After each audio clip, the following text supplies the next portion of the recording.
All right. Hello, I am Linda Heitzman-Powell, and I serve as chair of the Behavior and Analyst Advisory Committee of the Kansas Behavioral Sciences Regulatory Board.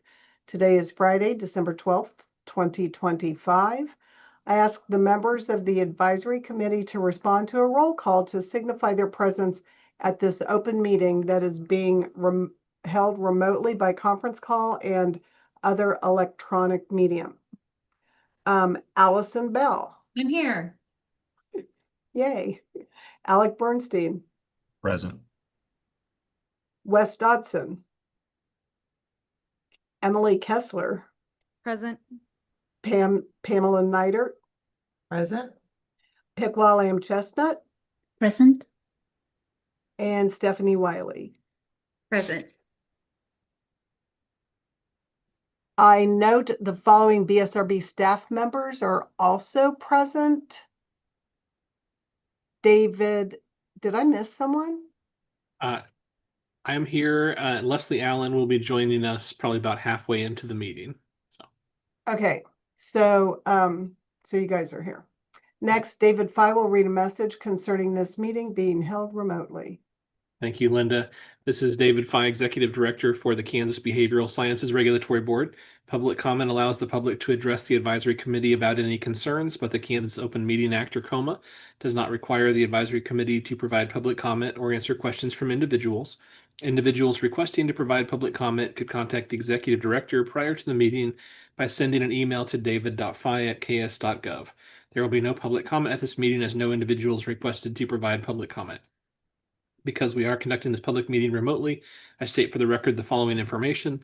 Access to this meeting is being conducted by a medium of interactive communication that allows members of the public without cost to attend the meeting in person or actually through the use of the conference call or by viewing the board's YouTube channel.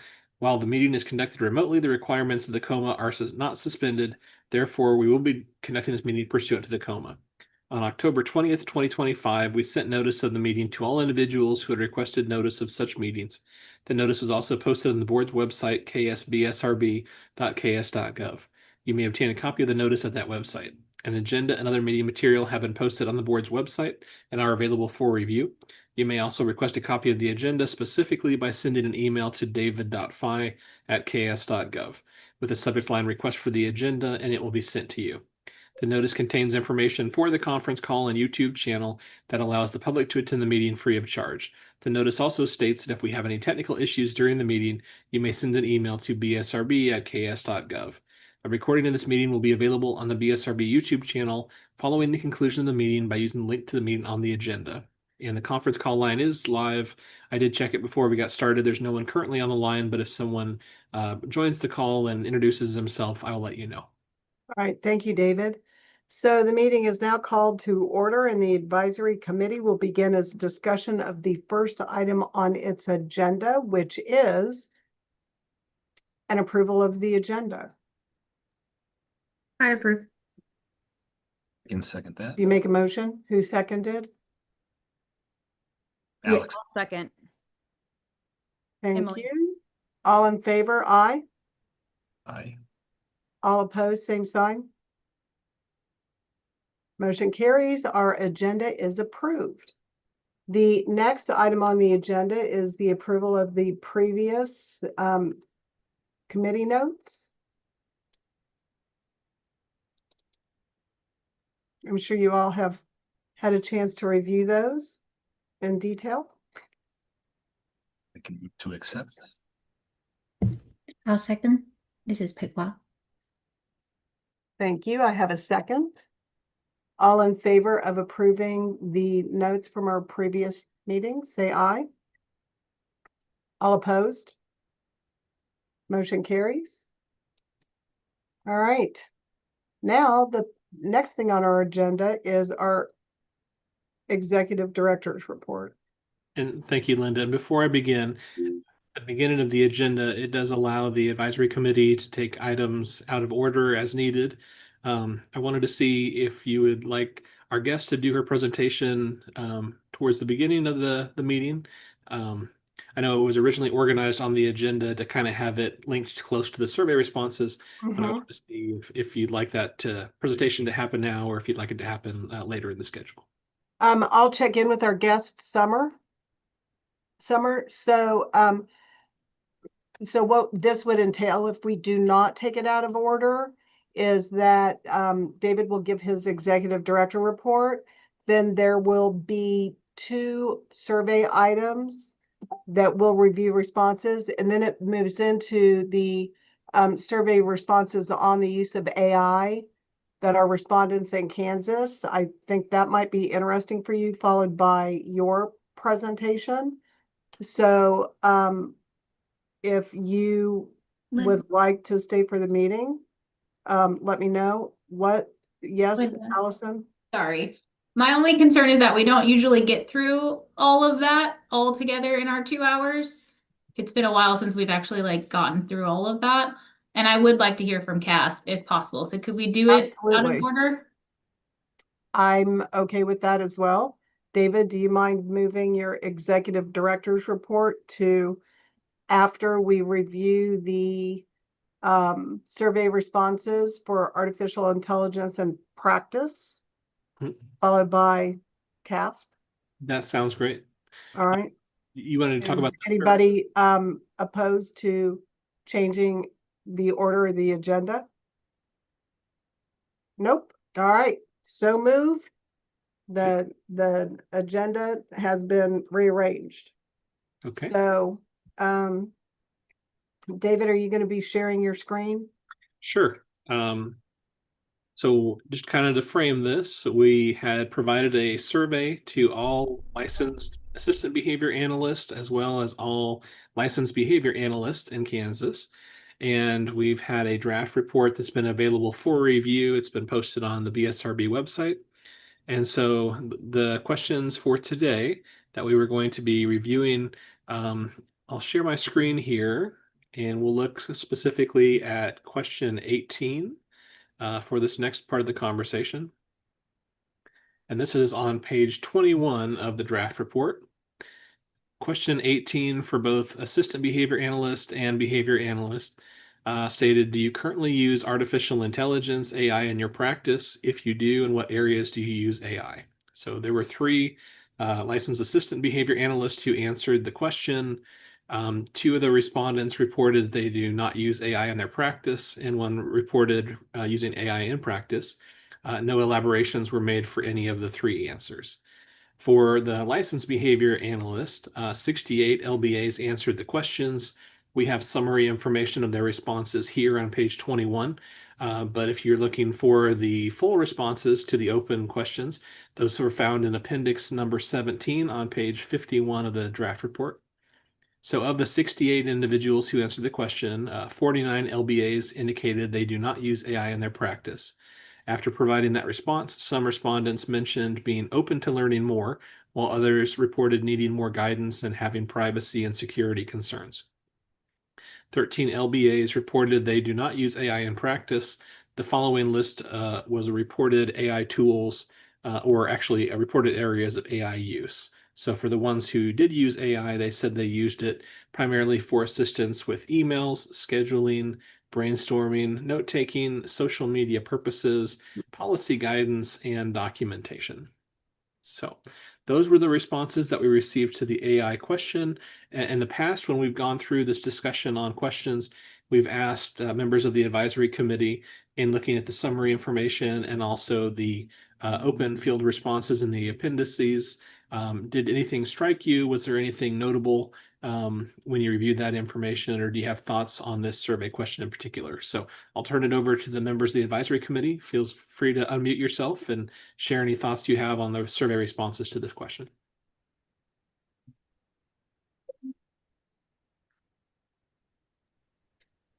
My only question, and we left it very open-ended for the person taking the survey to interpret AI. And so my question would be where is that line of what, I mean, I know what I say AI is versus what somebody else could, like the scheduling. Like I use a Google Schedule with Me calendar. Well, yes, that's very web-based, whatever. I would not consider that AI, but I wonder if somebody might consider that more AI, just because we didn't define it. It's a good point. That is a really good point, Emily, because if you look at some of the responses, some of them said, I use email, which is more electronic, not necessarily AI, right? Gmail does have Gemini embedded into Gmail now moving forward. So It does. Yeah, but it wasn't technically- there. I don't think it was there though, Allison, when we sent out the survey. I also think that AI has expanded rapidly since we sent out this survey. I think so. I agree.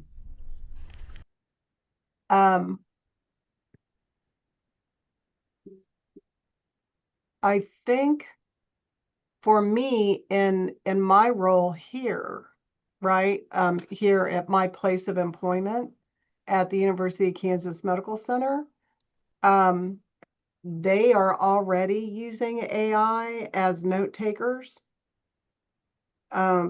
which is, you know, part of what we talk about is that when you use AI, there has to be really strong guardrails put up so that that doesn't end up out on the web somewhere in some AI portal where they analyze responses so they can have more intelligent responses to the next person taking AI notes, which would fall under some of the concerns, which is concerns about privacy and security and guidance on the use.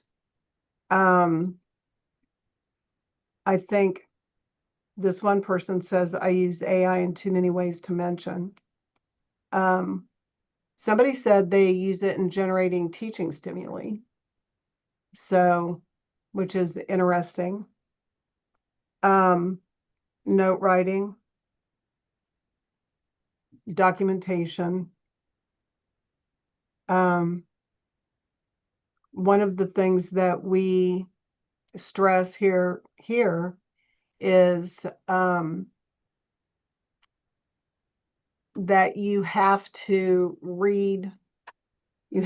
verify that you've read the notes thoroughly and that you agree with what is contained within that note.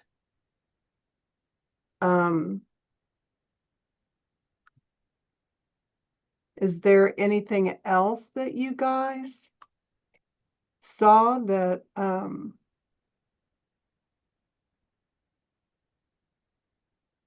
I mean, when you look at look at on page 53, and I don't know, David, if you want to share that, because this one is specifically related to the BSRB. Like, what are some of the ways the BSRB could protect and serve consumers? Regulation of billing fraud and employee treatment. Well, and Linda, Is that question 19? yes. So I was going to say it's kind of divided into 3 different groups of questions on the agenda. So I didn't know if you wanted to stay with the AI topic right now or if you wanted to look at the other. Yeah. Yes, I'm sorry. I thought that was because I was looking at the LBA versus LABA. Yeah. So that one is related to the next topic. Is that correct? Is that what you're telling me, David? Yes. Okay. All right. Page Scratch that. It's okay. Page 51 is the open field answers for the LBAs for the AI question. Yeah.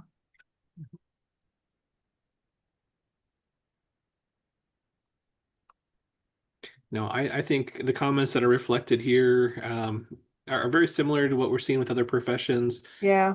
The time of the survey, which was back in January and February, there were even more questions about what is all involved with AI. Right. I think there was probably more reluctance to use AI then as opposed to now. I think people have tried it out since then and have seen some of the benefits of it. And we can kind of see that from some of these initial comments back then that some said, no, but I'm interested in it, or no, but I'm curious about it, or others said, no, I don't think we should ever use AI, or, expressed concerns about privacy or security and things like that. So there has been some evolution this year, and I think Allison has mentioned this and others too. If we were to do another survey, we'd probably get very different responses because of how quickly things have changed in this area. Right. I agree. It's too bad Alice isn't on here because she is, I see Leslie here, because she's really big into AI and the use of AI as a tool to be able to improve our practice. So does anybody have any comments on our survey responses before we turn it over to you, Summer? I have just a thought. Mm-hmm. There are several behavior analysts across the country who are specializing in AI now, and so Amanda comes to mind for me. She presented on the use of like new technology and AI at Kansaba last year, and I thought that was a really cool presentation. But I also think, or not last year, the year before that, I apologize. But I think that there would be value in us looking to see what other licensure boards have done with regards to AI in the last 3 months. Like even the last 3 months, I feel like it's just exploded with new AI, new ways to use it, new integrations for different technology. But having someone that is more well versed in AI kind of give us the scope of what they see people using it for, and then how licensure boards are addressing that and making sure that it's still done in a HIPAA compliant, ethical, meaningful way. Just a thought that if we really, because I know we're talking about doing some guidance on the use of AI, I think it would be worthwhile for us to have somebody that's more well versed in it than the rest of us who's like specializing in this. Mm-hmm.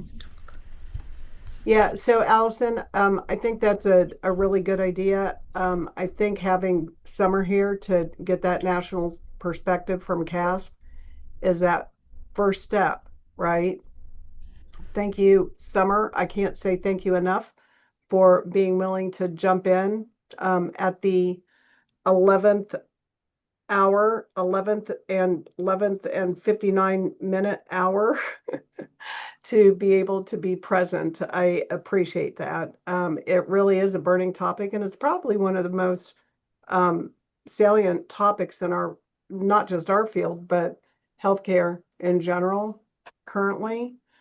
And Allison, I really like your idea of reaching out to other boards.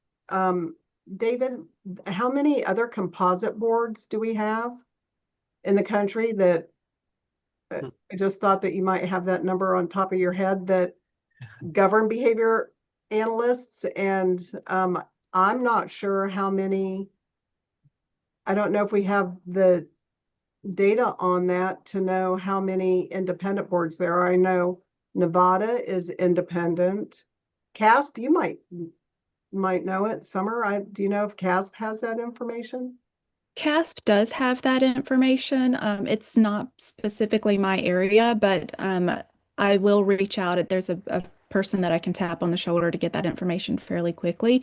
But happy to provide that. Are you wondering specifically how many licensure boards there are across, or how many states require licensure? Yeah, I'll be able to get that quickly for you. Yeah, how many there are, and then perhaps if they're okay, if CASP shared their contact information, that David or, the BSRB staff could reach out to them and ask if they've issued any guidance on the use of AI.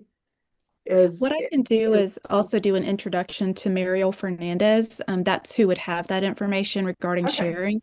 I can get the number of states that require licensure really quickly, but I'll do an introduction so that you guys can further that topic. Yeah, I think you met her, David, at one of the regulatory board meetings that we went to, I think in Dallas this year. So it won't be a cold introduction, Summer. It'll be sort of a reintroduction. But I think if we could get contact information, then we could do what you're suggesting, Allison, which would be to reach out to them and find out how many of them have actually acted on regulations for AI. I think that's a really good point. That's brilliant, Allison. Again, things have changed quickly. As of June of this year, when we did our presentation and when we were finalizing rolling out practice parameters, I don't know of any, but that again, that was as of June, so that could have changed significantly because what we're learning, even in our own landscape, we're gearing up for practice parameters 2.0 already, even though we just released this. So I wouldn't be comfortable to say that that's not still the case, but it was the case as of June, or there were some that had things in order. Just to give a little bit of an idea, we also meet with the board, the BACB members of the AI SIG, and currently from the board's perspective, which I think many states sit back on what is the board requiring, because the requirement from a licensure standpoint is that we follow the board's recommendations for the ethical code. And currently, there are naturally 4 pillars that we must abide by. What is the benefit to others, that we treat others with compassion, dignity, and respect, behave with integrity, and then ensure their competence, meaning behavior analysts ensure their competence by a couple of metrics. And really AI, or the use of AI, or any other technology that comes along, comfortably seats in these current 4 pillars.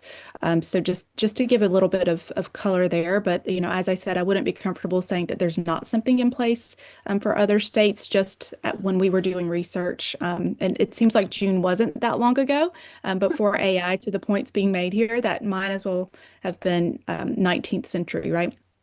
So, the presentation, if you will, that I have, Mike Wasmer, who's the COO of CASP, really just likes for CASP to provide just a couple of slides that, if I'm honest, I'm more than happy to share, but it really is just a link over to the practice parameters.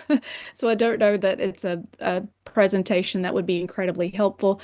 David has a copy of those, but I thought it may be helpful to just react to some of the survey responses, if that seems helpful, and how CASP may provide, or how our SIG may provide some guidance within those areas. And again, more than happy to show the slides, but it really is just a link to this is where to find the practice parameters. So I don't know that it would be that helpful. Yeah, so yes, I would love to hear your responses and how they perhaps dovetailed with your findings, and then everybody has access to those practice parameters. David shared those, so maybe you could open those up, and then once Perfect. Summer talks about that, then we can grill you, Summer, on some of the other items. So Absolutely. Well, just kind of an overarching theme. It's interesting. I think someone said it earlier. People may be using AI and not realize that they're using AI. So I think email was brought up earlier. You'd be hard pressed these days to use an email platform and not see that suggestive edit as you're typing along, and that is AI. And then from that perspective too, I think the mention of teaching materials came up. Where I've seen that happen is whenever a BCBA may be looking for different ideas for activities. So to me, that would be a more benign use of AI. I see that note-taking came up. And so I wear multiple hats, as many of you do. So from the note-taking perspective, I'll give you, I'm a gubernatorial appointee as well, and it's absolutely forbidden for any type of AI note-taker to come into our meetings for any committees that are official committees within the governor's committees, because of the risks that some people have stated earlier. Sometimes these get shared, and they're not necessarily meant to be shared, even though they're recorded and available for public consumption. True meeting for over there. KDADs as well. I serve on a couple of committees for them, and they have to keep kicking the read AI back out of the Right. meetings, and then Yeah. they can't allow for. There's another one that always pops in to meetings that sends you like a summary at the end of it about how much time you spent talking about certain things. I always get one from Mary Walker, which I think is funny. So Yeah, and we have had colleagues let us know that they accidentally stayed on the meeting and were the last, couple of people in there. And so the content of those conversations were also summed within the note takers meeting minutes and sent out to everyone. So I think of back many, many years ago when reply all was new to email and the accidental reply alls. I'm seeing Yeah. some head nods. So the other piece of this is what's been interesting is that we have providers coming forward letting us know that their staff are using AI and they didn't find out about it until they read a social media post. As an example, for resource sharing in some social media arenas, we have seen practitioners say, I found this great AI resource for coming up with a way to quicken notes. And they didn't realize that there are a lot of complications involved with that. And then from an employer standpoint, they didn't realize that there was resource sharing that had not been authorized. And so in the practice parameters, we try to impress that there just simply needs to be a policy whether you're using AI or not using AI. Someone is using Right. AI, whether it's for scheduling, from the note-taking perspective.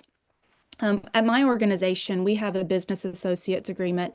So again, this is separate from CAS, but in my organization, we have a business associates agreement with Google, and so Gemini can come in and take notes because, again, from a HIPAA perspective, any conversations that are going to cover PHI, you potentially could be in a HIPAA violation if Yeah. you have a note taker in, or if someone has erroneously a note taker in. And again, just in our practice parameters, it's simply know that it could happen and put a policy in place that protects at each user level. So whether that's the end user, meaning the RBT, if your end user is the executive team, if your end user is a vendor, what does your policy state regarding the use of AI?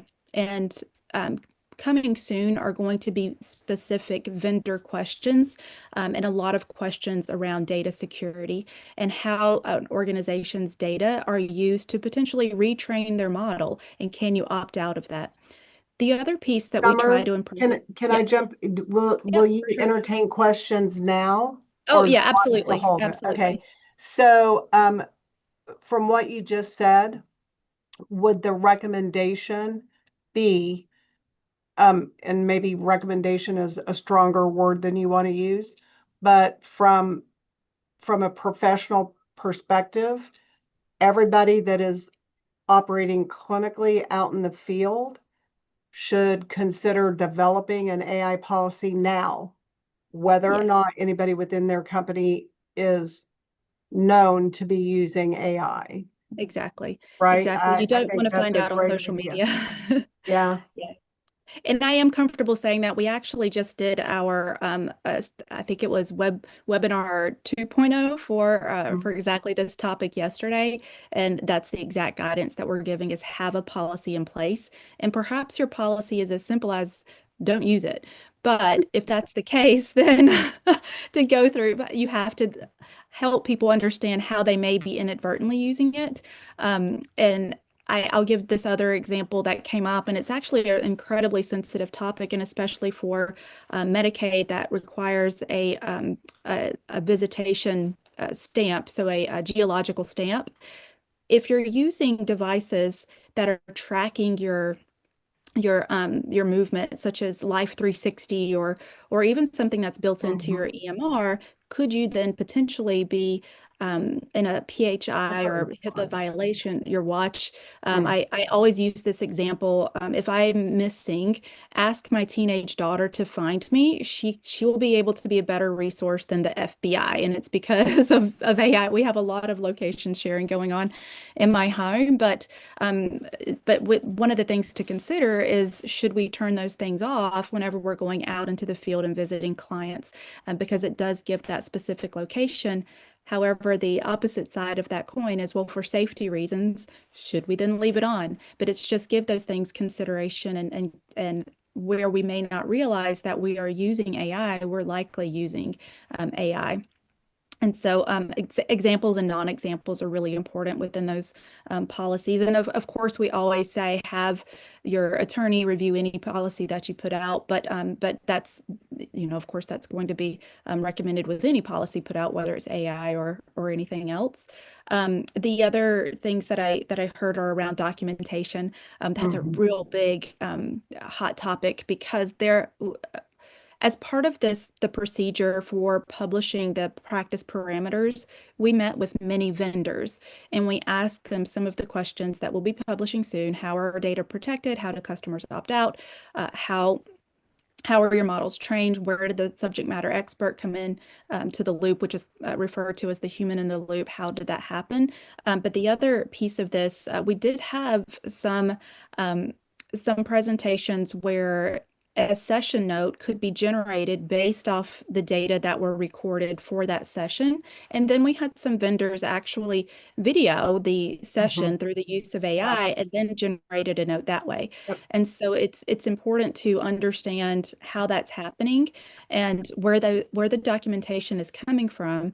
And most importantly, where that human in the loop is going to sit, who's verifying that this actually happened. And so that, again, it's just really going to sit back into, from their ethics standpoint, behave with integrity, because regardless of what you're bringing into your work stream, you have to make sure that it's accurate and authentic as far as documentation. Is the human in the loop that you're talking about like the person that's actually doing it, or are you talking about the human in the loop on the side of AI who's like they're using those? Because like Gemini, for example, for my business, we have it set as part of underneath our BAA, and we are have it so that it doesn't save chats, it doesn't have any recognition or remembrance of any of the chats, so that we can use it if people are like, okay, this is what we worked for, this is what we did, blah blah blah. If they want to use that as a resource, they can. But it's not monitored by humans on that side. So is the human in the loop you're talking about on the side of like the RBT actually did something as part of the session note? Is that what you're saying? It can be both. And Okay. I'll give an example of each. So for treatment plan creation, the human in the loop is likely going to be the clinician verifying that all of the information that was generated by the tool is accurate and reflective of what the elements that need to be in the treatment plan. There's AIs out there that are writing full treatment plans? Absolutely. Absolutely. Holy Lord. Yeah, Okay. they're Well, actually, yeah. That's kind of scary, honestly, a little bit. So cool. And then there's also from the other perspective, as an example, and again, I wear multiple hats, so I try to be really careful with what CASP says about the practice parameters versus, naturally, this is an area of profound interest for me. So my organization will be implementing soon an AI software that will help with verification of benefits. And so one of the questions that I would have for the vendor is, how are the data protected? How can I have someone opt out? How are you storing these data? And then for system deprecation, what happens to these data whenever you update your systems? And there are very specific questions that you can ask, but also from the human in the loop perspective, it's probably two different humans in the loop. On my side, on our company side, it's someone making sure that they're going in and spot checking that these are accurate. Whenever the AI tool does a VOB, we want to make sure that they're giving us accurate information. So that may be the human in the loop side for us.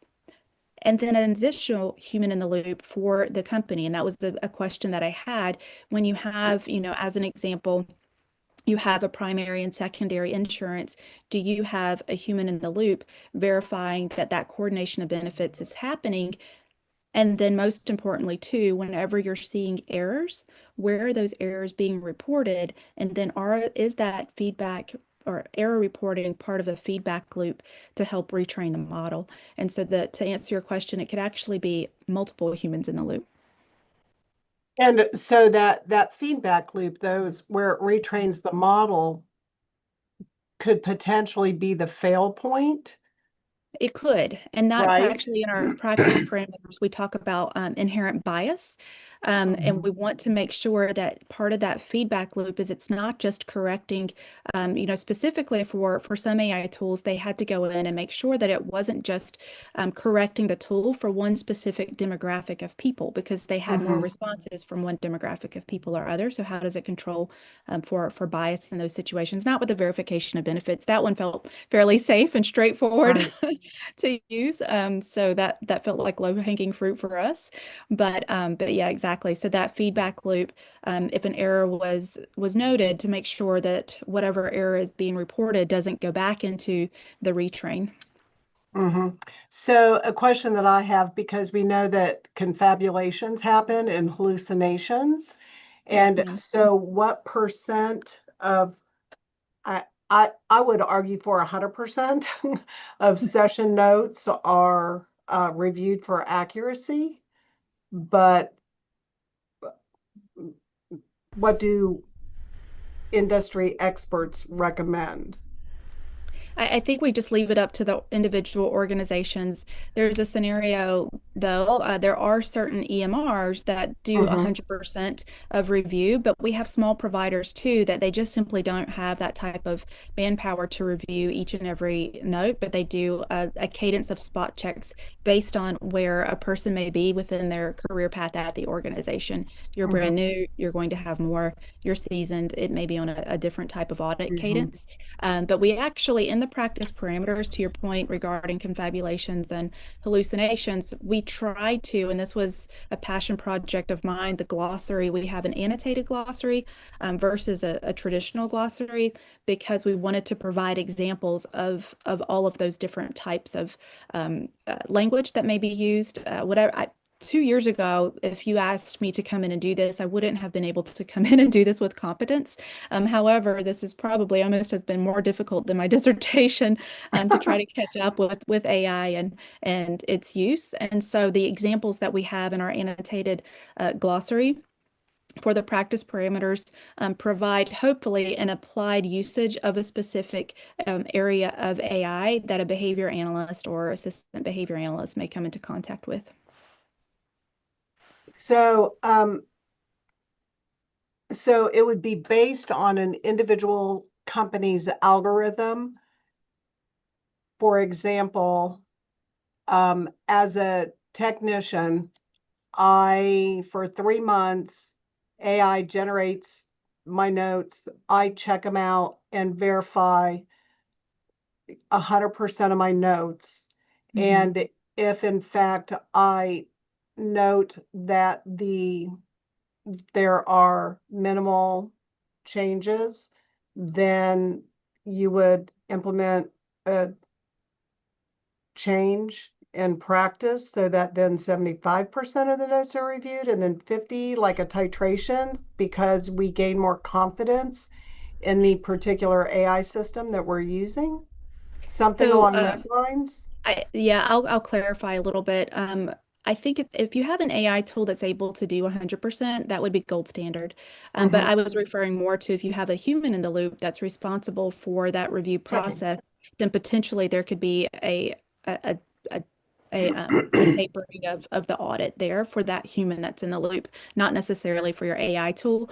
We do have an AI tool that helps to scrub notes and that it scrubs 100% of our notes, and we won't change that cadence. And again, that's the organization I work for, not CASP. Right. Is that AI? Does it start with a B? I can't remember the name of it. I feel like What?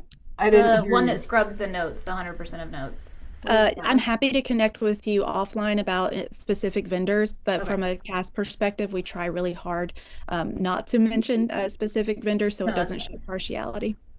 But more than happy to, if you want to have a separate conversation from Sure. this topic, happy to connect. So, the other, not to beat a dead horse, but I'm going to.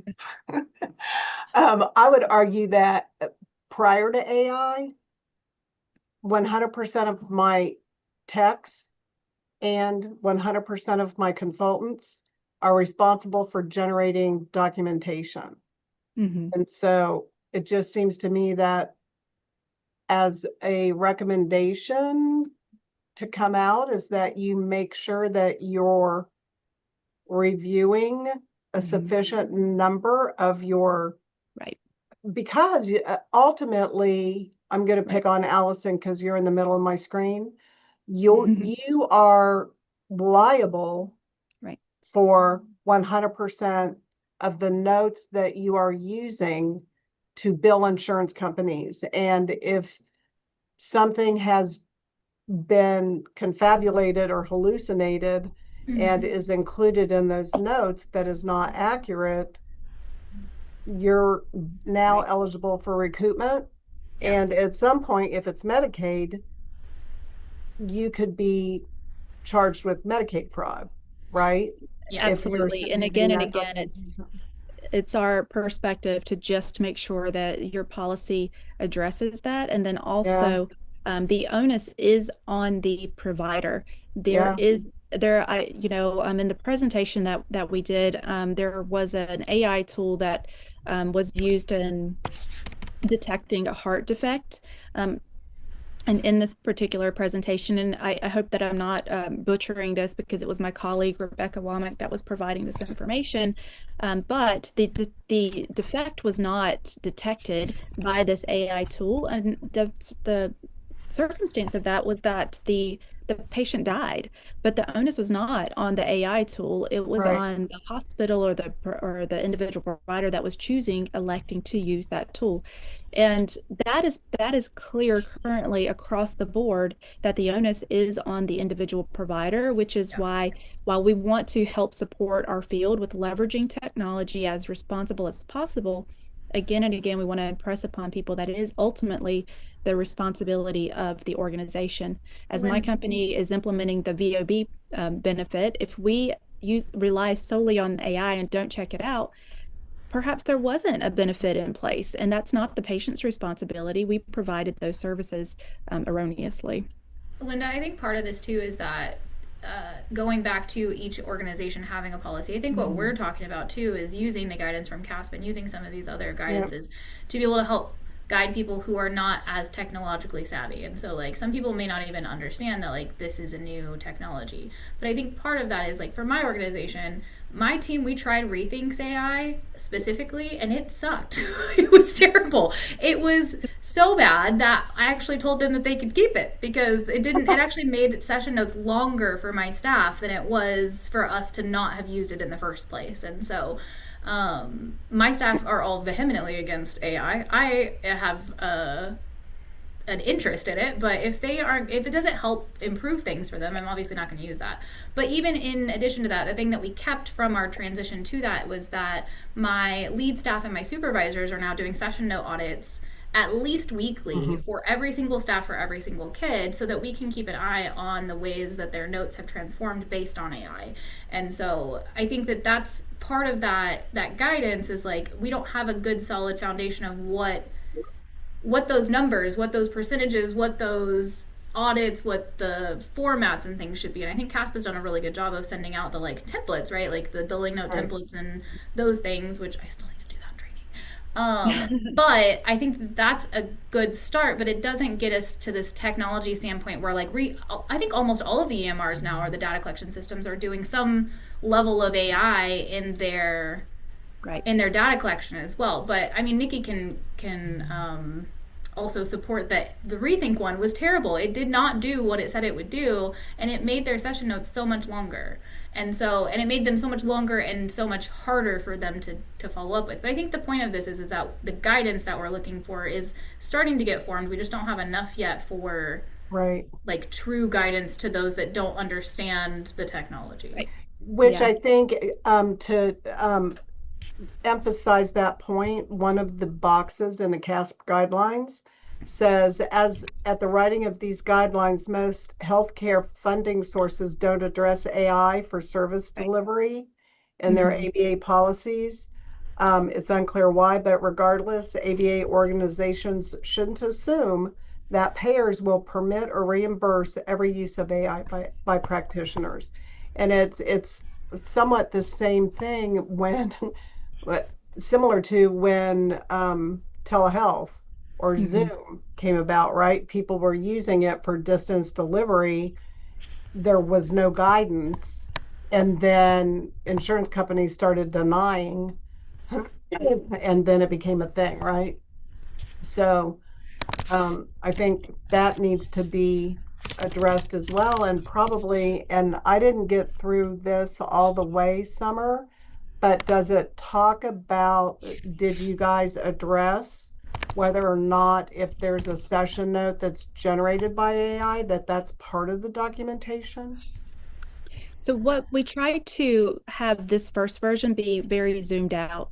So we address documentation, but more so from the perspective of maintaining accurate documentation Right. and being sure that if there is a generated note, that how do you make the human in the loop? And I can't say that enough. Where's the human in the loop for Right. verification of that?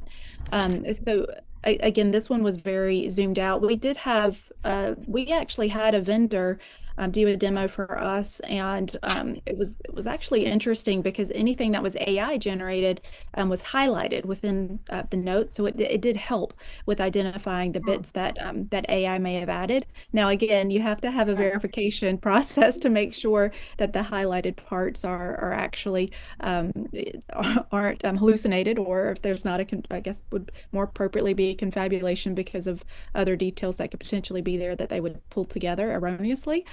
However, our recommendation there again is to have questions for the vendors. And like I said, 2.0 is coming out with some vendor, or actually it's a standalone document, vendor questions to ask. And some of those are around documentation and the use of documentation. But the other part that we caution here is really paying attention to state laws.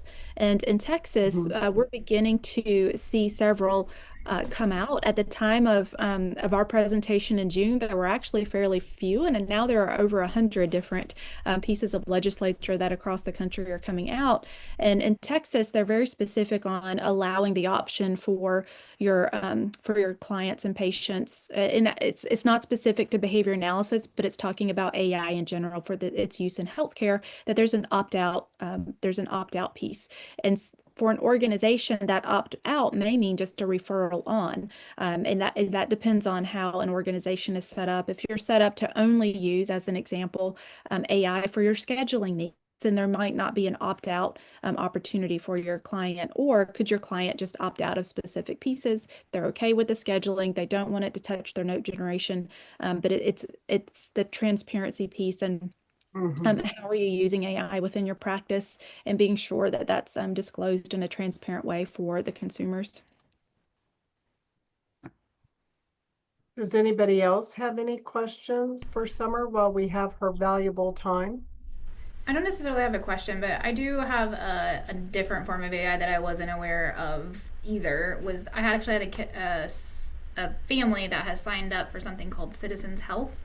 And Citizens Health is an AI that is now like putting together all of their medical records. So it auto sends me a reminder to upload this particular consumer's medical records every quarter so that it can summarize everything, not just from me, but from their OT, from their PT, from their psych, from their speech, from all of these different places.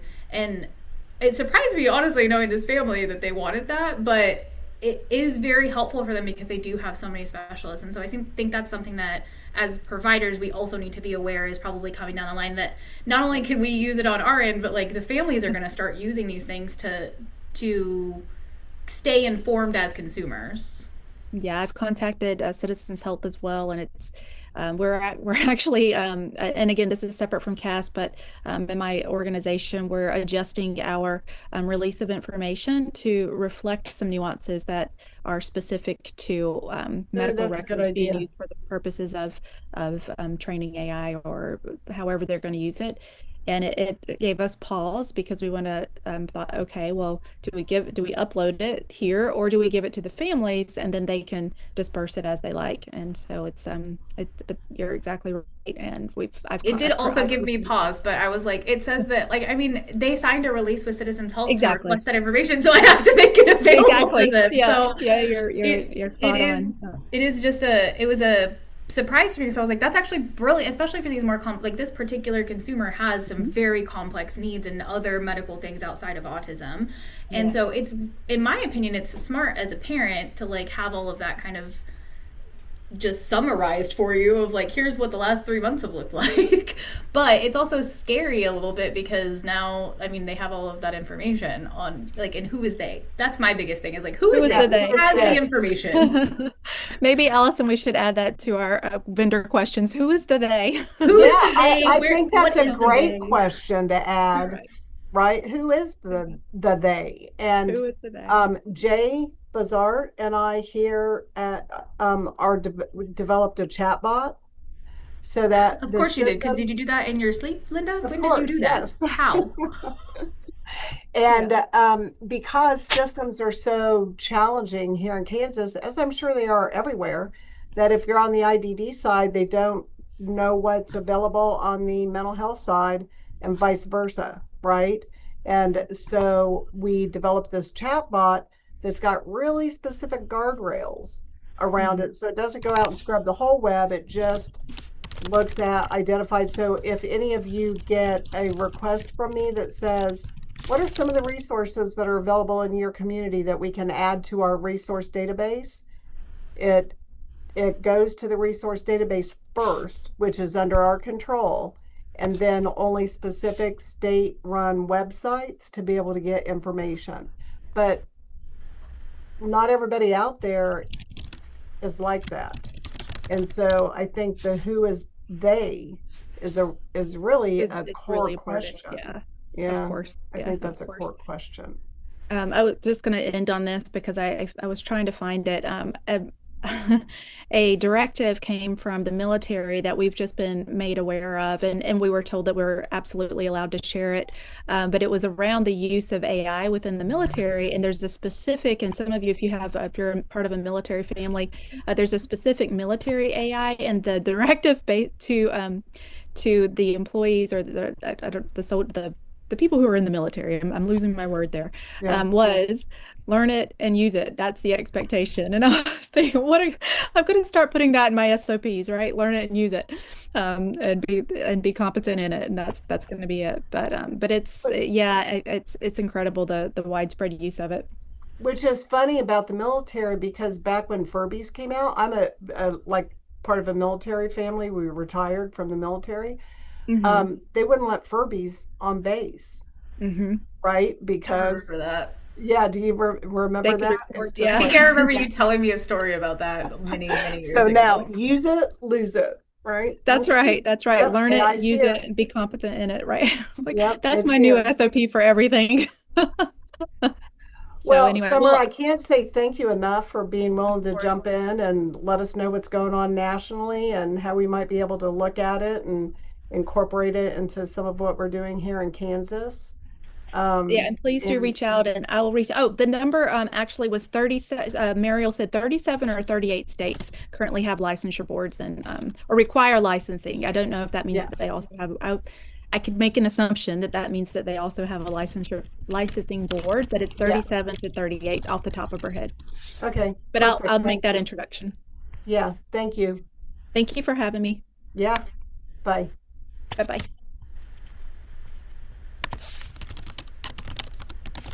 That was very interesting. What do you guys think? I wrote that I need to actually formally write out my AI policy. So there's that. That's what I did with my little sticky note right here too. Perfect. I'm glad I'm not the only one. No. We're Policy redoing our on handbook AI. in January anyway, so might as well. The other thing that she mentioned that I wrote down, so policy on AI, and the second thing is look at your ROI, your release of information, because you may want to modify some of the language in that as well. Hey, when you do that, can I call Kim and sneak a peek, please? Absolutely. Perfect. I'm gonna wait for you guys to figure that one out for me. Because I don't even know what I would add to it at this point. All right. Does anybody else have any comments or information? Just a note, I thought her discussion and presentation was excellent and a lot of good information. It was referenced that there is a document that's in the packet of materials for this meeting from CASP, and that is a document called the Practice Parameters for Artificial Intelligence Use and Applied Behavior Analysis. So if anybody is watching this meeting afterwards, that is a 24-page document. It's posted to the BSRB website, but it's also available through CASP. And I think that's a pretty good document to also look through as well. Yeah, Anybody looking for I additional agree. information. Thank you, David. All right, anything else on AI before we move on to the other agenda items? Nope. So David, I think that kicks it back over to you for your report, and then we'll move into the other items from the survey responses and go from there. That sounds great. Well, let's start with a couple of operations updates from BSRB operations. One, we spoke in the past about an annual training for board members and advisory committee members. So we contemplated doing that a few different ways. Last year, we had done those as separate 7 different trainings for the 7 different advisory committees. This way, to become a little bit more efficient, what we decided to do is offer the annual training on demand. And so we recorded that training for each of you. You should have received an email with a link to that training. It's about 54 minutes long. So please go ahead and review that. If you can, do it before the end of the year. And when you complete that, feel free to send me an email so I can cross you off my list. But if you have questions that come up as you view that, please let me know. One of the only drawbacks of doing things on demand is that you're not available to answer questions live. And so if you do have questions, please feel free to send those to me. Concerning other updates, I do want to make another push to remind people if you are coming close to the renewal of your license, CE Broker is a free service that you can utilize to upload documentation of your continuing education hours. The board reached an agreement with CE Broker to be able to provide everyone with a free account. There are optional paid accounts individuals could sign up for, but that's entirely at your discretion. We wanted to make sure that people had options for a free account, and then also that it was an opt-in mechanism. So nobody's required to use CE Broker, but I do think it's a good tool. So if you are coming close to your renewal, or even if you're not, it's sometimes better to just go ahead and upload documentation as you go, so it's not a lot of hours to upload all at one time. So I would encourage you, if you haven't used it yet, maybe move that direction, or at least start to take a look at it. As I mentioned earlier, we are getting close to launching our Jurisprudence Live webinars. We're hoping to launch those this month.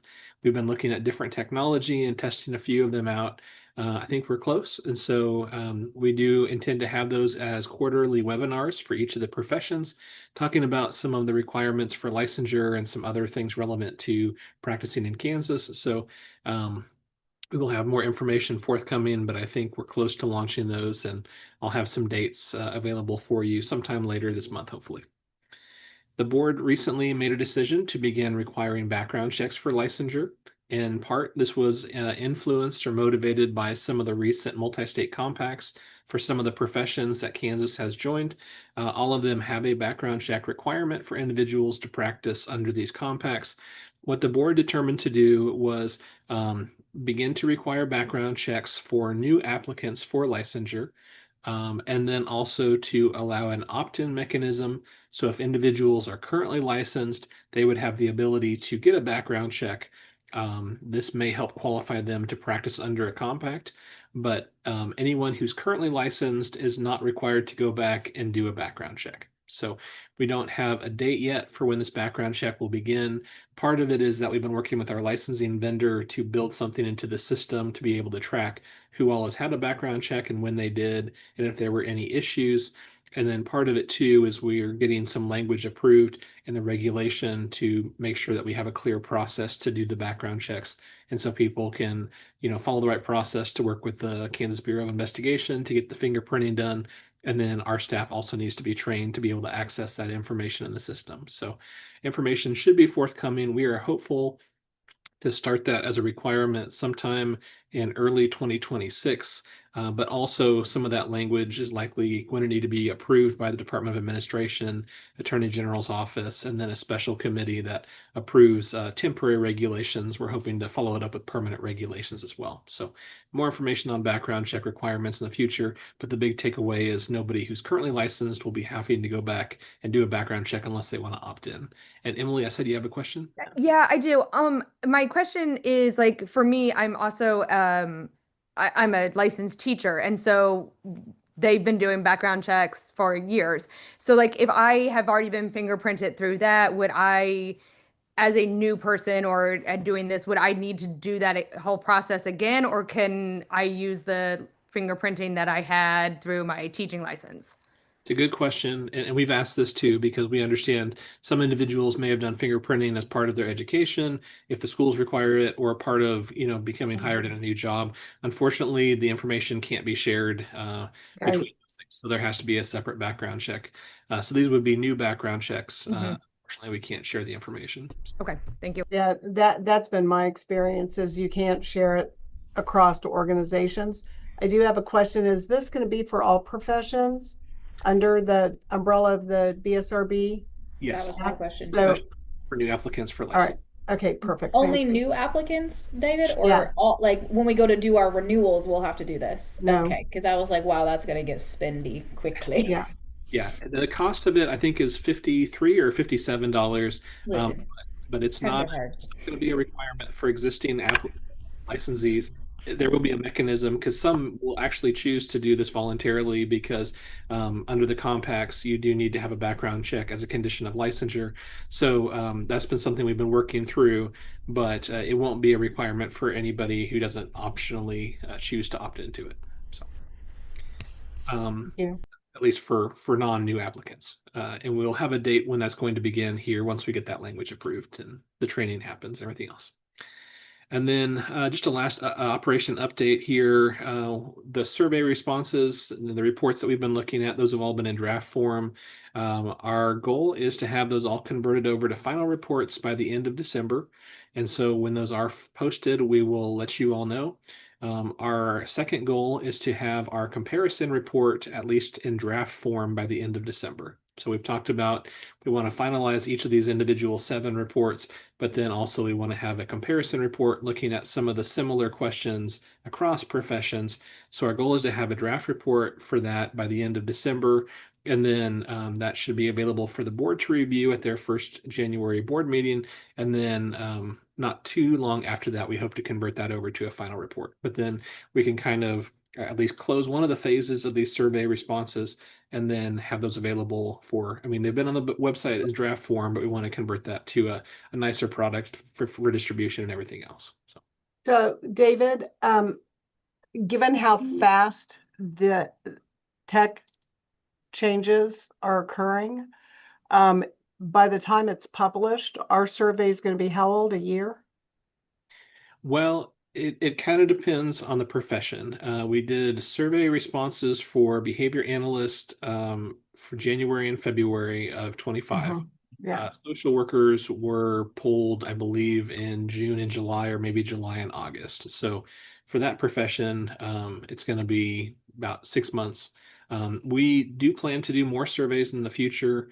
We don't want to have survey fatigue where people start to dread surveys if they become too frequent, because it was a fairly lengthy survey of about 15 to 20 questions.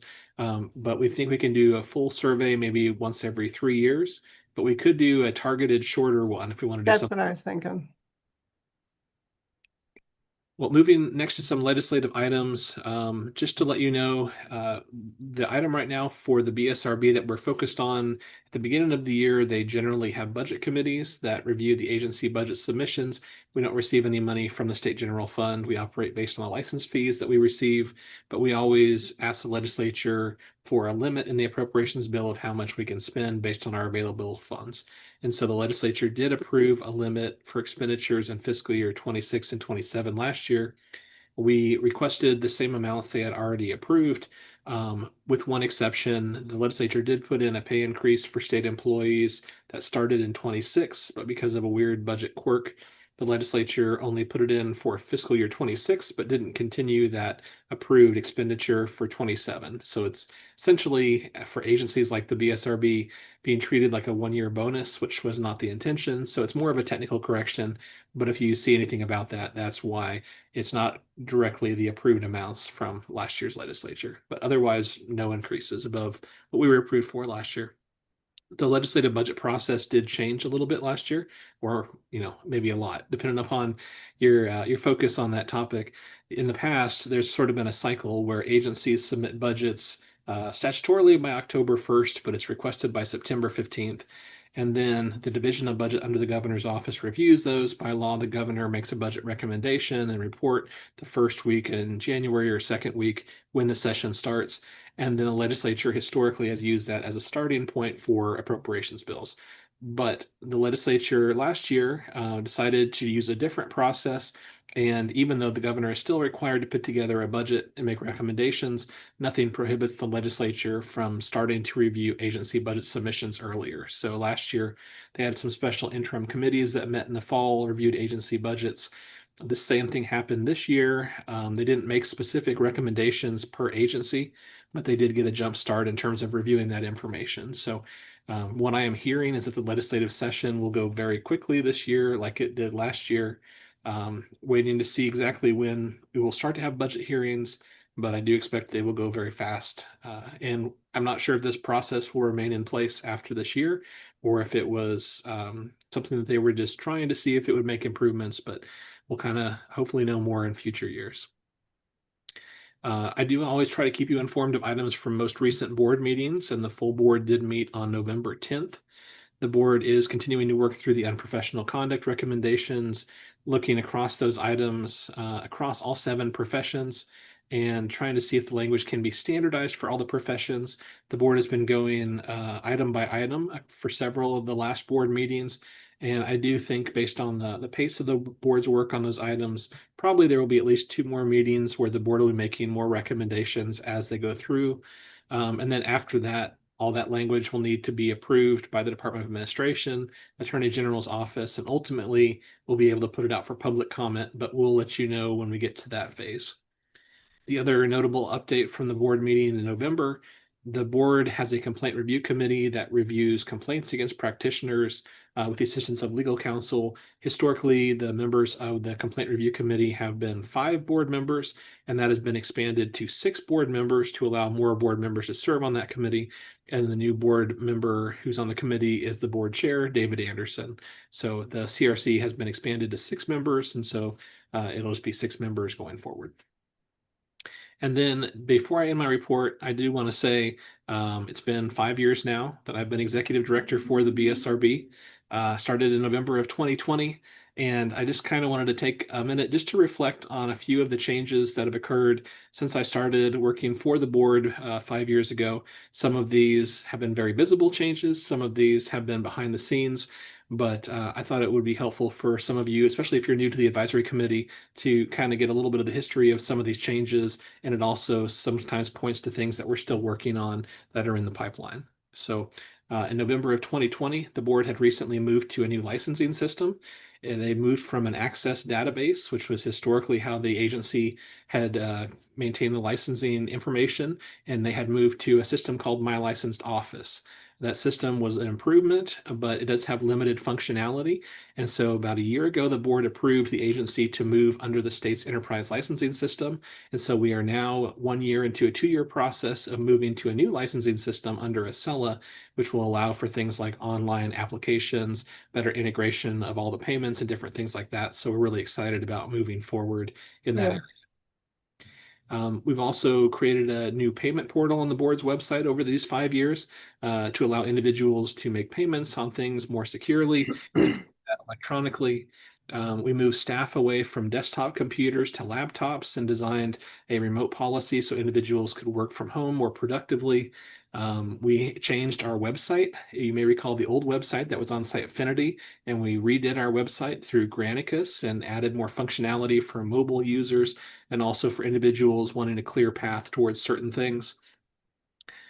We have taken steps behind the scenes, and you'll probably see this in January, of moving our license verification portal to a state unified license verification portal.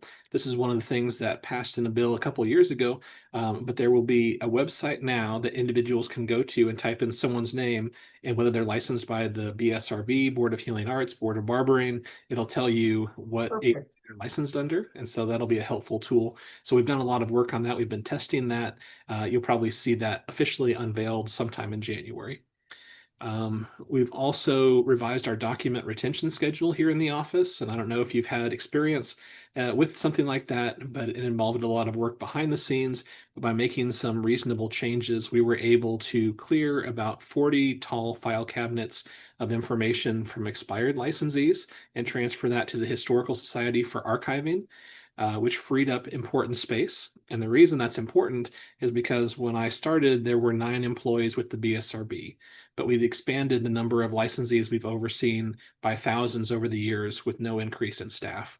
And so we were able to get approval to expand our staff. We now have 12 staff members so that we have a point person on things like reciprocity, renewal, working on training plans for clinical licensure for other professions and things like that. And that has helped us also increase the efficiency in licensing individuals. So expanding our staff has been helpful, but by doing that document retention schedule change and moving all those files, we were able to get more space to allow staff members appropriate space to work. We launched the CE broker accounts for all licensees. We've also increased our attendance, representation, and leadership at national associations, which I think is very important for all of you to know about. We work with different national associations and state level associations too. But prior to my time with the board, we attended some of these meetings, but there were still some meetings that we were not making it out to represent the state. And so we took a step forward over the past 5 years. I want to thank Linda and other board members who've been willing to attend those meetings and represent the state and be part of those conversations. And I think in terms of serving on committees and working as commissioners and other, functional positions like this, the voice of Kansas is it has more weight to it in some of these areas, and they know who we are, and we have the ability to influence things. And so that's really important. I'm really happy to see that us take a step forward in that area. In terms of some other changes, we've synced up and cleaned up our advisory committee policy. The previous language talked about having 2-year terms for members, but over the time, some of those kind of blurred together. For your advisory committee, when I first started, it was not meeting. And so that was one of my priorities, to really figure out why that was happening and to see if we could get all the advisory committees to be meeting regularly. And I'm really happy that we've been having really productive meetings for most of the time that I've been working for the board. And we are really thankful that you did that. Well, thank you, Linda. It's just part of, working through things and trying to make sure we're making improvements in different areas. But we launched the survey of all licensees. We did what we thought was important, and we were trying to work in a number of different areas. But we also took the initiative to say, let's just ask all 16,000 plus individuals licensed by the board for their thoughts and their feedback. And there's a certain level of vulnerability to that. And I really want to thank the board for their willingness to open up the doors and accept all of the feedback and comments from individuals. I think our licensees rewarded us with a lot of really helpful information that pointed to things that we're doing well and some things that we can make some improvements on. So I appreciate the board's willingness to do the survey, and I think we have some really good information that'll drive the work of the board and the advisory committees. In terms of just a few licensing changes, we changed our reciprocity statutes. The board, or the state of Kansas, passed a bill that was essentially referred to as universal licensure by some back in 2021, that changed the way people can become licensed in different states if they are licensed in another state to begin with.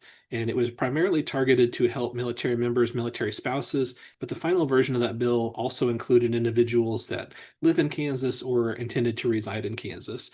And so the board had other reciprocity statutes for some of the professions that talked about having worked 4 years in a certain state, but we had some complications between the two standards of reciprocity. So the board was able to get past changes to that reciprocity to lower it to 12 months to match the standard of universal licensure.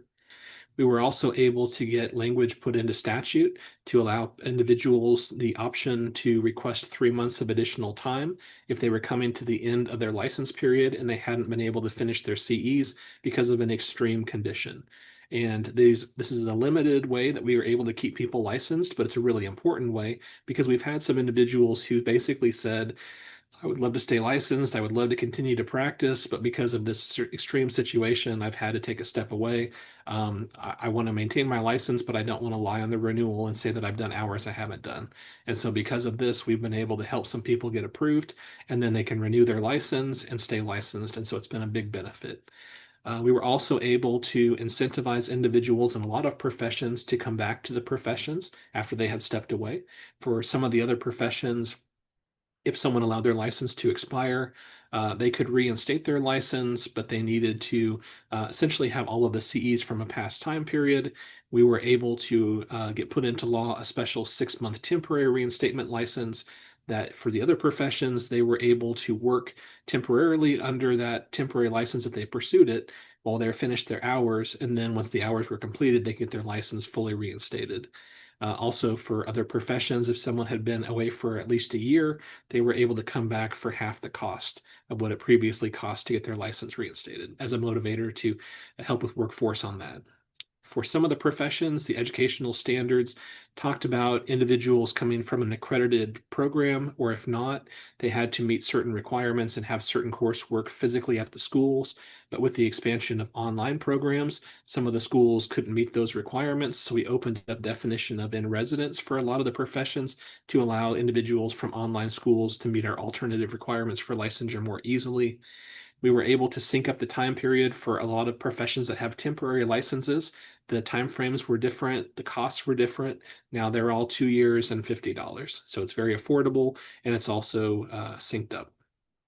For the other professions that have clinical licensure, there was a requirement 4,000 hours of postgraduate experience. We were able to lower that to 3,000 for consistency between the professions. The number of supervision hours was decreased from 150 to 100. We created a new student temporary addiction counselor license to allow individuals in that profession to start to get into the workforce a little earlier and be under supervision with certain agreements and other things in place. We were able to design a temporary candidacy license for certain social work graduates from programs that were in candidacy for accreditation. And also, this was based on a Minnesota model. So we learned this from other states and incorporated it in Kansas. And then just the last comment I'll make is in terms of outreach, Leslie Allen, the assistant director, and I, we do a lot of presentations for different groups. We've tried to brainstorm and reach out to different schools we haven't normally talked to, so we've expanded the number of those presentations. We've also organized large informational presentations for employers, large groups of educators. I think I've done a lunch and learn for several of the associations, and also we've done presentations at conferences. So we're really trying to be proactive, getting information out there. So we've made a lot of changes. As I said, some of them may be very visible, some of them maybe not. But I do want to thank a few people that have been very helpful over the last 5 years. First, I do want to thank my staff here at the BSRB. We have 12 staff members, and I know this is unusual, so I'm knocking on wood as I say this, but over the time period I've been here, we've only had one staff member leave. And so 5 years and one person is unusual. And so that has been a big help to me. We've had some long-term, really quality staff members that have been great. And I know things are going to change. People retire eventually or do different. That was brave of you to say, David. Well, I Very love brave. Absolutely. And I know things are going to change, but they've been wonderful. And I really appreciate all the work that they do. I also appreciate all the board members. They've been very open to any kind of ideas that we bring forward from the advisory committees or that we discuss as a board. And they've been willing to get out there, as I said, and attend meetings and be active and really appreciate their support. And then I wanted to thank all of you as advisory committee members. We have an important network here in Kansas when it comes to the work of the board. Some people only see perhaps me or maybe just the board members, but there's about 60 individuals who serve on advisory committees, and you volunteer your time 2 hours every other month in these really important meetings. Your comments and your discussion are really important. You help driving a lot of the policies that the board considers and passes. And so I want to thank all of you for your time. It's really important. And I've seen several advisory committee members become board members. And so there's paths there too. But I want to thank all of you for your work on the advisory committee this year and look forward to working with all of you more in the future. So I'll wrap up my report and just to answer any questions if you have any questions. Well, I would like to say thank you for your leadership, because I think your active engagement, I mean, think about it. David needs to be at least familiar with all of the different professions that fall under the umbrella of the BSRB. And David has committed his time and energy going to national conferences for all of the different professions. Did you say the jurisprudence exam is going to come out in January?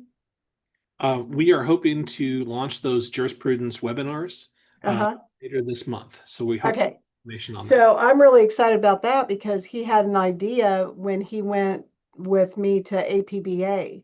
So it's based on a kind of a behavior analytic perspective. So I want everybody on this committee to go out and watch those and report back. I think those will be a great addition. So thank you for that, David. I just want to say thank you. Well, thank you. I appreciate it. All right. Any questions for David? Nope. Nope, that's under new business. I won't jump down there yet. So, all right. So if there's no questions, then what we can do is look at these final items. Look at page 22 and then 52 and 54. I think that's important. And then finally, additional comments. So let's jump back over there to the survey. Yeah, so we've been working through each of these survey questions. Definitely does it not need to have this be the last time that we look at the survey. I want us to continue to think about this information and think about how we can take the next step. And but we do want to look at the last two questions of the survey today, and I'll walk through that with you all. So on question 19 for both levels of licensure, that question asked based on Allison, we can hear you typing. Sorry. That's okay. Go ahead. Question 19 asked, based on your experience of the licensee in Kansas, do you have any recommendations on additional ways the BSRB could protect and serve consumers of services offered by BSRB licensees? So we wanted to frame essentially the mission of the board and what we are tasked to do by the legislature, but go right at the heart of the work of the agency and say, do you have any recommendations on ways in which we can do our job more effectively or more efficiently? And so we had three LABAs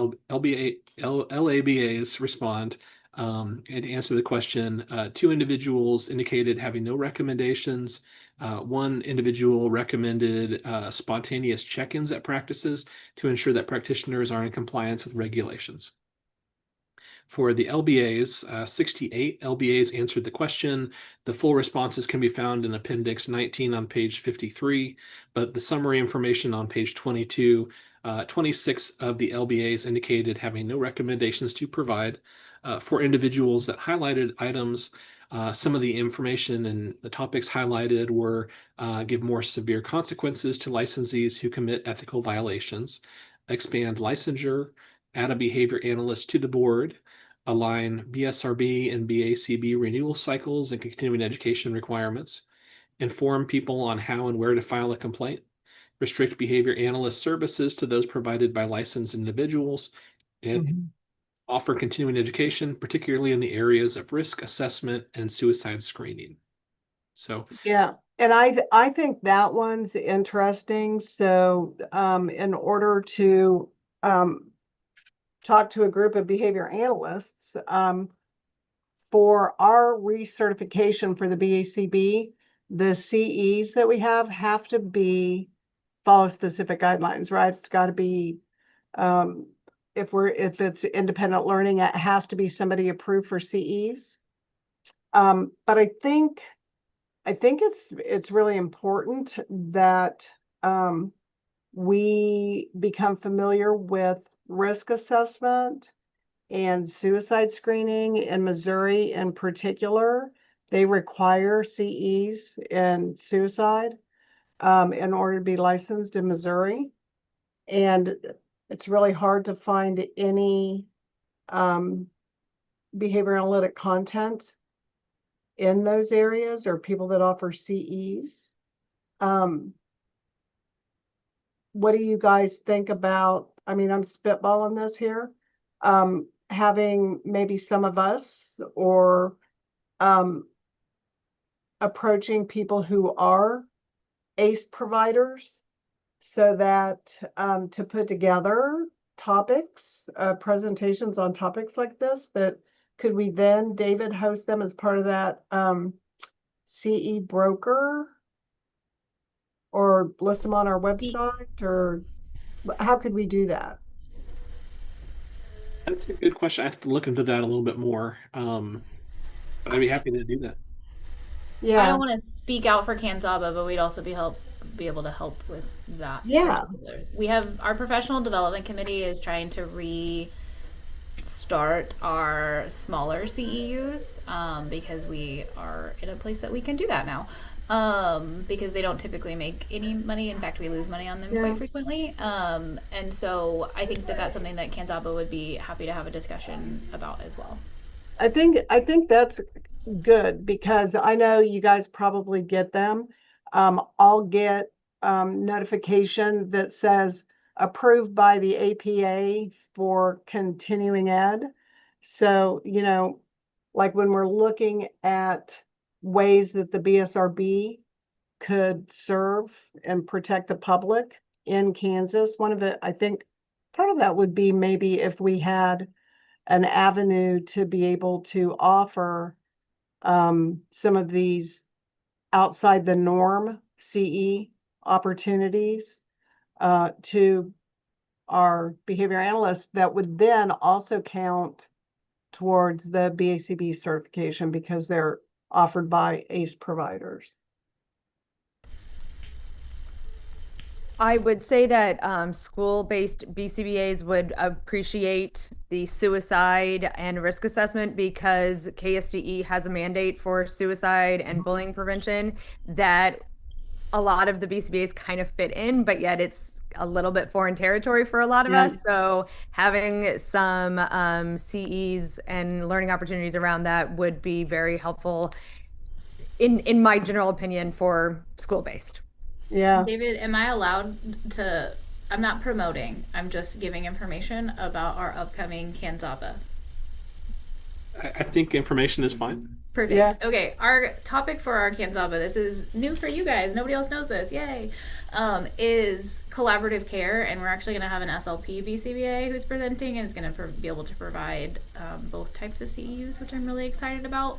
But I think that one of the topics that we're talking about is collaborating with those behavioral health professionals as well who would have that expertise. So I think that all of you might find interest in that. Yeah. I mean, that's one of the things I push a lot when I'm talking about behavior analysis or you know, workshops or presentations on behavior analysis, is I push collaboration. And everybody on this call knows that if you say, what's the one thing you think when you hear the word behavior analyst, it's arrogant, right? That was in my dissertation. Yeah, see, we don't play nice in the sandbox. And so I think it's really important. And we don't get that. We don't get interdisciplinary collaboration as part of our pre-service training. Yeah, so because we don't, that means that it needs to be available post-certification. Also, some really fun news about Kanzaba this year. It's actually going to be in Lawrence. It's not going to be in Overland Park. I'm Awesome. so jazzed about that. It's going to be so fun. Me too, that's closer.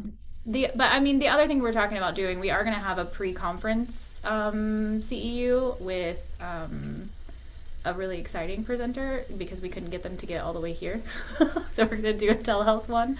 But it's all about collaborative care and getting us ready for the collaborative care. But I also have done a presentation at InterHab on how do we collaborate with others. Yeah. So I think that it's important that that's a topic, but I think that having behavioral health professionals that's their specialty. Like I had just had lots of collaboration with a behavioral health professional for one of my own personal like clinical cases, and it's really eye-opening to see how they come at behavior versus how we come at behavior, especially when it comes to suicidal ideation and those types of things. And so yeah, anyway, there's my soapbox. Goodbye.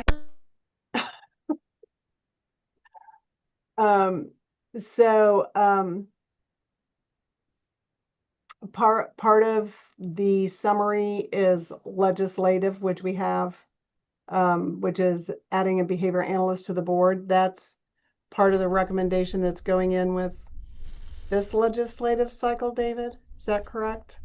Yeah, I'm meeting with the chair of the House Health and Human Services Committee at the beginning of next week, trying to get a sense of how the session is looking in terms of legislation and bills and things like that. So we talked at the last board meeting about maybe having a short board meeting in December just to finalize items and confirm that the board would want to go forward with legislation based on, you know, different factors, but should know more about that after probably next week. So This is also something that Kansas Grassroots will be pushing during this legislative season. So yeah, well, because part of it that we, you know, the unintended consequences of that in the current climate is that because in order to do that, you have to open the bill. Is that correct, David? it depends if you're totally writing new statutes, but usually when you have a bill, it's amending existing statutes. And when you bring that forward, people could target other things in those statutes, Right. or potentially even add total new sections to an existing bill. And so Right. it's unfortunate. There have been a handful of times I've seen over the last few years where we've brought certain things with good intentions to be helpful.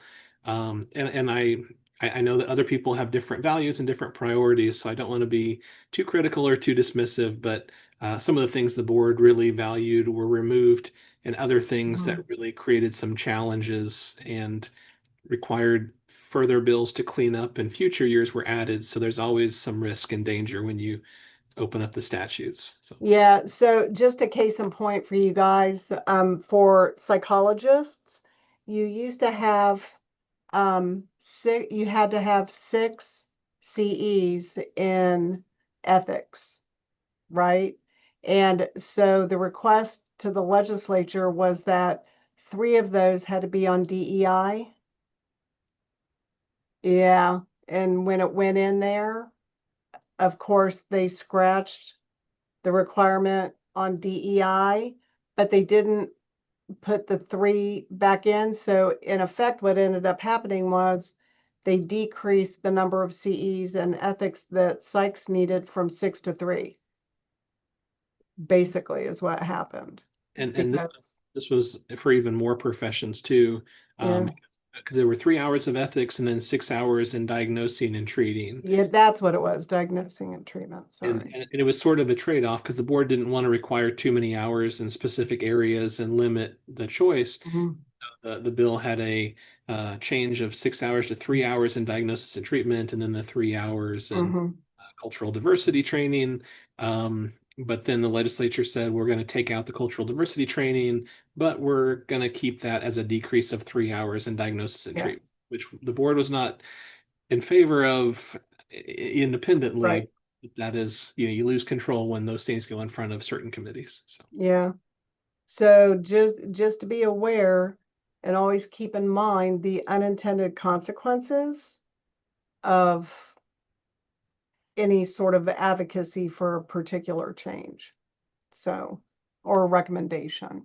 So, does anybody have any other comments on this particular item?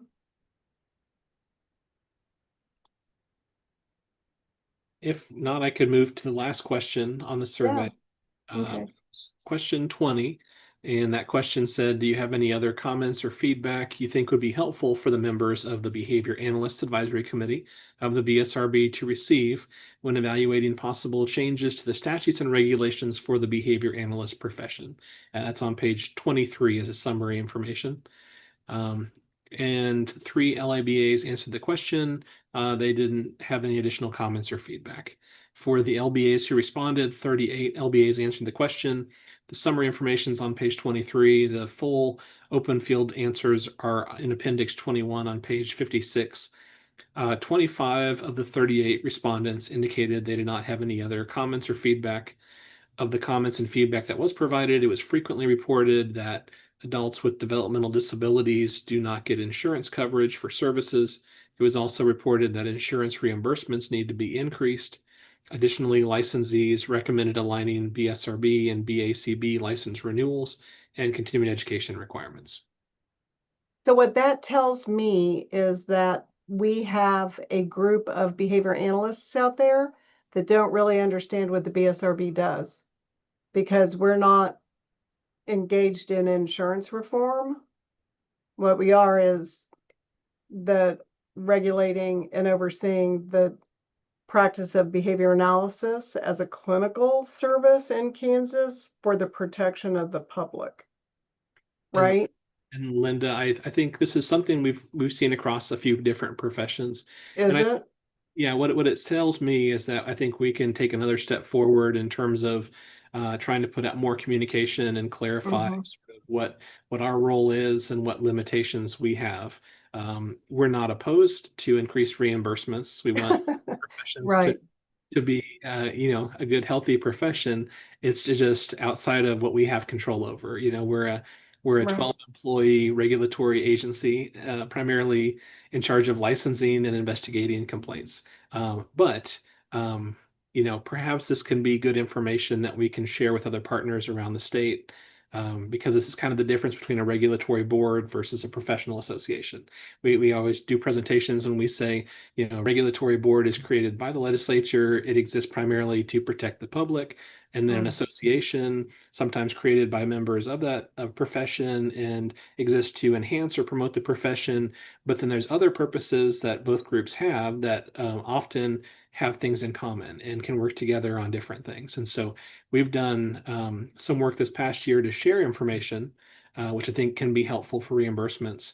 But in terms of advocacy for a profession or those kind of negotiations for insurance reimbursements, it's kind of outside of our lane or what we have control over. So. And so do you see that information being something that would be created and become a new page on the website, or something that would, what are you thinking? So we have been one of our other tasks that we've been kind of working on behind the scenes has been sort of to create a regular newsletter that can go. Yeah. And I think this is one of those topics that we can start to share more information on too. I think some individuals in other surveys for the professions had basically talked a little bit about telehealth and had basically asked if the BSRB can relax our restrictions to let them practice into more states by telehealth, which it kind of shows that there's a lack of understanding of why people can't do that. It's not under our control. Right. We have authority to enforce the laws here in Kansas, but every state has authority to kind of determine who's providing services into the state. And that's really derived by the state constitution, the state's mission to keep their citizens safe. And so that's why every state has different authority. And so while we could say we're not opposed to that, those other states would still need to be the ones that people would have to check with to see, can you provide remote services into those states? But based on the questions that people answered for other surveys, it just kind of revealed that we could do some more work sharing why there are certain limitations. And so I think clarifying more of who we are and what we're doing will be helpful. And then we can kind of share information like in that newsletter or in our presentations to different groups of individuals. So we can take a step forward that direction for sure. I like the idea of a newsletter. I think that, and all the time, and it's been like 25, quarter of a century that I've been, sort of attached to the BSRB in one way or another, whether it's just by a licensee or a student or whatever. And there's never been any kind of communication like that. I think that's a great idea. So is everybody shaking their head yes, because we think that's a great idea? Can I give you Thank my you all honest for opinion? agreeing with me. I'm not gonna agree with you. Oh, of course not, Allison. I love you long time, but I, as someone that has done a newsletter that doesn't get read, Mhm. that's my fear. So Kansas stopped doing a newsletter because no one opened them ever. Mhm. Not anyone ever. And that the time and effort that went into it, is that truly going to be like, let's look at our return rate on our surveys. We're probably going to have less than half of that open a newsletter. I agree with you too, because we've done newsletters and, however, what I have found is that when there's information in the newsletter that is pertinent to an individual or their practice or what they're doing, they're much more likely to read it. And so I think there's a distinct difference between, well, Consaba's good. You would think that behavior analysts would read a Consaba newsletter, but really, if it's coming from the agency that regulates your license, I think we just need to make sure that there's good information in there. Like, for example, How thanks for frequently your are you talking about interest doing in it? insurance reimbursement rates, but unfortunately, the BSRB does not regulate the insurance industry. How frequently are you talking about doing these? I mean, I would think no more than quarterly, and if I we would could, say biannually, because see- I don't think that there's going to be enough information to motivate people to even consider opening it every quarter. Like I'm sorry, the government moves slow as molasses, so there's just not enough happening, at Yeah. least outside of the legislative season. right, I think Yeah. twice a year would be a good starting spot. Mhm. If there's traction, quarterly might be nice, but I think twice a year would be a definite improvement of our existing newsletter. They might coincide with the publication interval of the BACB newsletter, because I do think that behavior analysts pay attention to those. A lot of times, all of the upcoming credentialing requirements are outlined in those newsletters. So I'm not one, I have done newsletters, for like agency, and it's effortful. I read the BACB newsletter because it directly impacts credentialing for me and students and that sort of thing. So at the very least, I would time it with that. That's a great idea, Pam. When do I those agree. newsletters come out? I don't know exactly, but one just There's- came out in December. There's no standard release. Like we've had one randomly. They just will release them. I don't think they follow a cadence anymore. Yeah. But we could, we probably have some ins with some people there that we could ask. Yeah. I agree. The last couple ones are always March, and then there's September ones, and then December. March and September seems to be relatively consistent. Biannual. Look at that.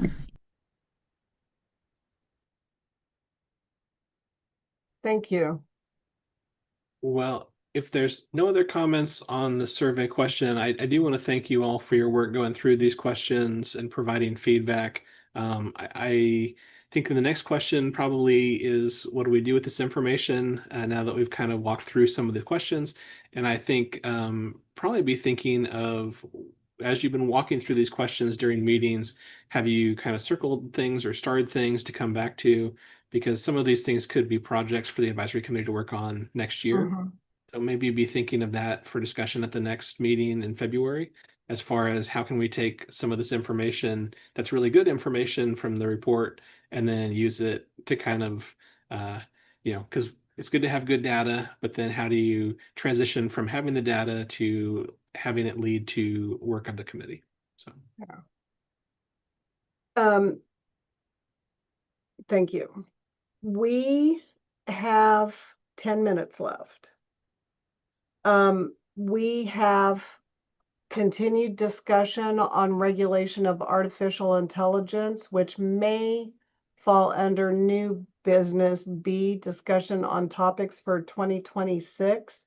and whether or not we want to come up with a recommendation to the board for movement on providing guidance on regulation of AI in Kansas. So I think that might be more than a 10-minute discussion. And also I just think, I'm sorry, what, David? just support the further discussion on that at future meetings. I just wanted to highlight the two items in the packet for members to review between now and the February meeting. There's a document that really summarizes 3 laws that were changed, one in Illinois, one in Nevada, and one in Utah. Mm-hmm. There's even more information since the last, we put this together for the packet, but since that time, I've become aware of an executive order that was just recently issued concerning artificial intelligence. So if you have not looked into that, I would encourage you to take a look at it. It just came out yesterday. But I Do we believe have that in our packet for? I was just made aware of this morning. So it's brand new. But this appeal appears to focus on states that have potentially put things in place to prohibit artificial intelligence. I don't know. I haven't had a chance to look at this, but go ahead and just kind of make a note about it. Please review it. I will review it as well. But it's a brand new executive order just issued yesterday. And if we tabled this for our next meeting, would we be able to have a copy of that or anything recent? Yeah. Happy to Okay. go. Thank But you. yeah, in your packet, there's a copy of just a bulleted summary of a bill that was passed in Illinois, one that passed in Nevada, and one that passed in Utah. Additionally, there is a Office of AI Policy from Utah that has been set up to basically help agencies and other organizations with AI policies. And one of the documents I noted from their website was a 54-page guidance letter called Best Practices for the Use of Artificial Intelligence by Mental Health Therapists from April of 25. So that's included in your packet as well. So just some additional resources as we go through these topics. Just wanted to give you a couple more things to review between now and the February meeting. Okay, thank you. The other one that I think is going to potentially take more is the review of our regulations for supervision, and then discussion on alternative pathways to licensure, which is something, and then our title protection. So I think those things are all going to be at least at minimum 20-minute discussions in and of themselves. So I suggest, am I allowed to make a motion?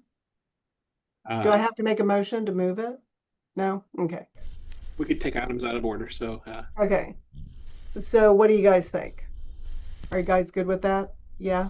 Yes. I see 2 heads shaking. Thank you, Pickwa. Thank you, Pam and Emily and Alec and Nikki. and Linda, You're the only one not nodding, Allison. I said yes. Okay. I unmuted and said it and everything. And Linda, by the way, I did want to thank Nikki. At the last meeting, she volunteered to look up some information about what BACB requires in terms of supervision, and she has Thank you, Nikki. talk about at this meeting. So Nikki, if you don't mind just carrying that forward and just kind of sharing that at the February meeting, that would be great. Yeah. So I think that plate is going to be full if we talk about those 3 topics at our next meeting. So in our remaining time, I'm going to talk about new business C first. Does this time still work for everyone? Yeah, it works for me. So if that's the case, then we'll keep it this way, David. And that still works for you and your staff? Yeah, no problem there.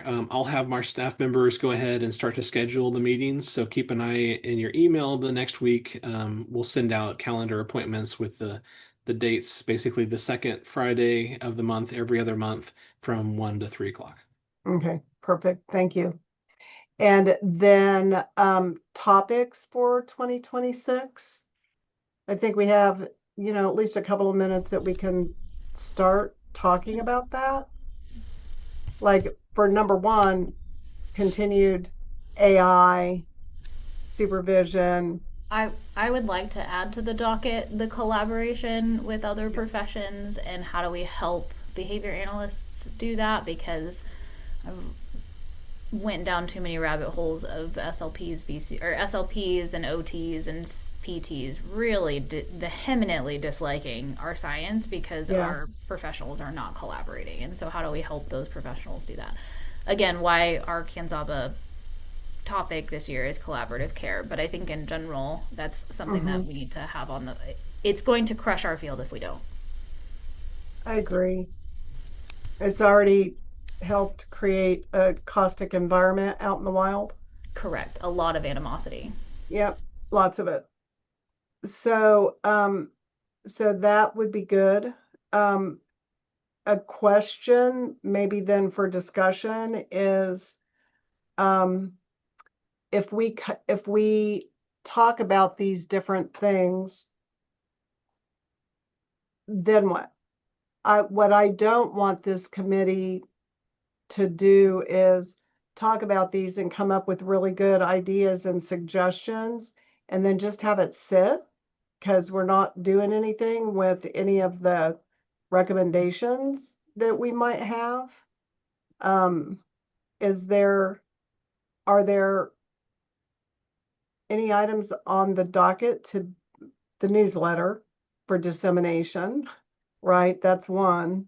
What are some other potential outlets for CEs or topics that we think are of interest? I mean, maybe that's a topic for one of our meetings. Yeah, is the BSRB trying to put out more? Is the BSRB trying to put out more CE opportunities for? I don't know if they are or not, but I just know that we're doing CE broker, and I should probably keep my mouth shut and let David talk about it. But I know that there's CEs that are approved in there that you can take them and it automatically populates the CE broker site, right, David? I believe there are some. I don't know if you can search for them through the free basic account or if that is something that is with the paid account, but there is access to CEs through the CE broker. I know that for sure. Yeah. And if we could do that and promote having CEs that are provided by an ACE provider, then we might be able to get more behavior analysts to use CE broker, because then not only will it qualify for their LBA here in Kansas, it will also qualify for their recertification with the BACB. And I think people would be interested in that. So maybe that could be a topic of conversation. Yeah. I think, kind of to answer one of the questions as far as is the BSRB intending to do more CEs, the board hasn't really talked about that. I mean, as an advisory committee, our real lane or our authority here is to make recommendations back to the board. Big things that would need approval for changes. The real reason why we were offering the CE credit for the jurisprudence was essentially trying to get creative and instead of requiring an examination for jurisprudence, but also motivating the behavior for individuals to learn that information. So I think that's all we've talked about so far. I think that could be another topic for the board to discuss in the future, but as of right now, the board's only talked about it in that area. So. Yeah, thank you. Yeah, so that then would be something that we could talk about in our advisory committee and then see if we want to recommend to the board that we explore that option. Or I don't even know how that would work, like if it becomes part of CE broker or it's I don't know, Leslie, a tab on the website where people have archived presentations. Just kidding. You could, I mean, if you said ACE, ACE. ACE, yeah. So it's an authorized continuing education provider. Okay. So it's somebody Because- that has got that has submitted an application to the BACB, and the BACB says, yes, you qualify as someone that can provide learning opportunities for other behavior analysts. And then there's Mhm. specific guidelines that you have to follow. Okay. So I was going to say that, someone could contact the provider and tell them that you have the opportunity to have, their CEUs could be in there. And you are correct. If the provider chooses to, they can upload the certificate of attendance, which is really not a certificate, but they put it in your account that says, yes, you attended this course. So, yeah, yeah. which is very nice. Yeah. So, and probably nice for you too, right? As you're doing the re-licensing and stuff, license renewal. Yes, it is. So this is our chance to give back to Leslie and the other BSRB staff to say thank you. All right. So other than that, I suggest that we continue to think about other things that would be of interest for us to discuss in 2026. And our next meeting is Friday, February 13th. So Friday the 13th at 1 o'clock. And I'll take a motion to adjourn. I motion to adjourn. Allison? Friday. I That's second. Who was that? Nikki. Nikki. Thank you, Nikki. We have a second. All in favor? Aye. All opposed? Motion carries. Thank you for a wonderful discussion this time. And we'll see you in 2 months. Bye. Happy holidays. Thanks, everybody. Happy holidays. Happy holiday. Bye.